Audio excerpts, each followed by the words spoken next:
Un policier qui se bat avec un civil au lieu du feu rouge Bessengue à Douala. L'homme en tenue est en position d'attaque et le civil se défend. Une autre image, une personnalité politique surchauffée avec un policier s'opposant au passage de son véhicule à un poste érigé lors de la fête du mouton à Bafoussam.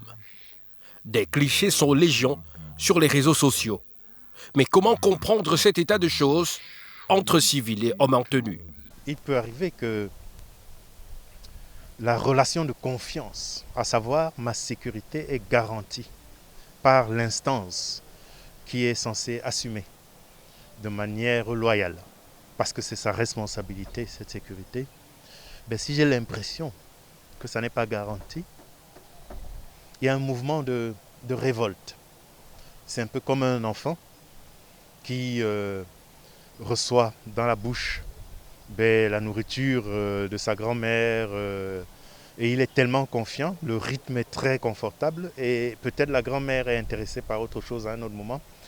L'enfant va s'irriter, il peut mordre le doigt de la grand-mère. C'est une situation qui peut aussi s'expliquer par la détérioration du climat de confiance existant entre civils et hommes en tenue. Mais on peut déplorer aussi le fait que les agents de maintien de l'ordre aient régressé. C'est-à-dire que le fait de se mêler à ce type d'altercation crée de la confusion. Finalement, on ne sait plus qui est représentant de la loi et qui est représentant de la force publique et qui est le contrevenant par rapport à la règle de discipline.